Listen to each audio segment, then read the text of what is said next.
Como os grandes sistemas encontram o seu perfil no meio de bilhões de usuários em milissegundos? Inscreva-se no Decodificando Maktub para entender a tecnologia que move o mundo. Imagine uma biblioteca gigantesca com milhões de livros espalhados pelo chão, sem qualquer ordem ou catálogo. Encontrar uma única frase ali seria um pesadelo. Na computação, esse caos acontece quando jogamos dados em arquivos de texto comuns sem uma estrutura definida. Se tentássemos ler um arquivo linearmente do início ao fim toda vez, o sistema travaria com o crescimento da plataforma. Para resolver isso, a ciência da computação criou os sistemas de gerenciamento de bancos de dados, ou SGBDS. O modelo mais testado e utilizado no planeta há décadas é o modelo relacional, idealizado por Edgar F. Codd. A grande sacada foi usar a matemática, especificamente a teoria dos conjuntos, para organizar informações em tabelas. Uma tabela relacional não é apenas uma planilha comum, ela representa uma entidade matemática rígida chamada relação. Cada linha nessa tabela é uma tupla, que representa um registro único do mundo real, como um cliente ou uma venda. Cada coluna é um atributo, definindo estritamente o tipo de dado que pode habitar aquele espaço determinado. Mas como garantimos que uma linha nunca seja confundida com outra dentro do sistema? É aqui que entra a chave primária. A chave primária é um identificador absoluto e imutável, como o CPF de um cidadão ou um código sequencial único. O verdadeiro poder surge quando começamos a conectar tabelas diferentes através das chamadas chaves estrangeiras. Uma chave estrangeira em uma tabela de pedidos aponta diretamente para a chave primária na tabela de clientes.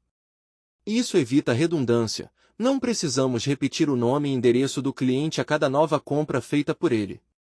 Essa separação inteligente e estruturada dos dados em múltiplos arquivos integrados é chamada de normalização. Por baixo dos panos, quando você pede ao banco de dados para buscar algo, ele usa operações da álgebra relacional. A primeira operação fundamental é a seleção, que funciona como um filtro horizontal na nossa tabela. Imagine dizer ao sistema, me dê apenas as linhas onde a idade do usuário seja maior que 18 anos. A segunda operação é a projeção, que realiza um corte vertical, escolhendo apenas colunas específicas. Se você só precisa do nome dos usuários, a projeção descarta o e-mail, telefone e senha da exação final. E a mágica da união de dados acontece com o junção, ou join, que funde tabelas distintas com base em suas chaves. O join cruza a tabela de clientes com a de pedidos, gerando um relatório unificado de execução. Mas como o motor do banco de dados faz tudo isso no disco rígido sem lentidão extrema? A resposta secreta está nos índices.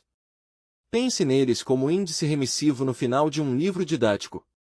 Em vez de ler o livro todo para achar um termo, você vai direto para a página indicada pelo índice. Internamente, a maioria dos índices de bancos de dados usa uma estrutura de dados chamada árvore B+. Essa árvore organiza as chaves de forma balanceada, permitindo buscas binárias extremamente velozes.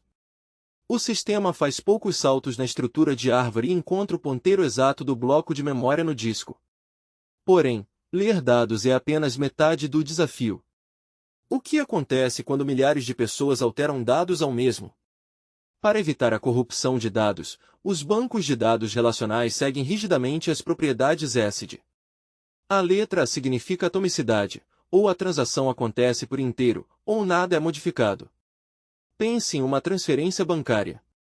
O dinheiro deve sair de uma conta e entrar na outra obrigatoriamente.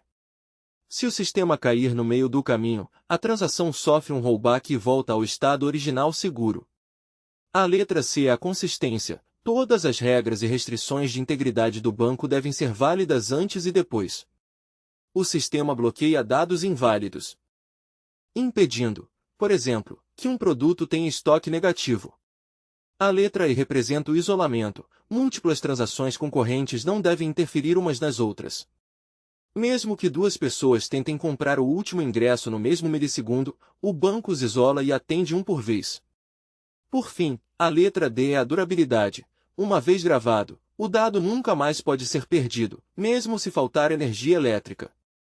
Para garantir a durabilidade, os motores escrevem primeiro em um arquivo sequencial rápido chamado write-ahead log. Se o servidor apagar subitamente, ao reiniciar ele lê esse log e reaplica tudo o que estava na memória RAM.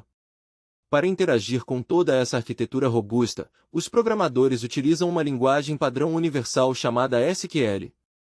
O SQL traduz desejos humanos declarativos em comandos lógicos que o otimizador de consultas do banco decodifica. O otimizador de consultas age como um GPS, calculando o caminho mais rápido e barato para recuperar os blocos de dados.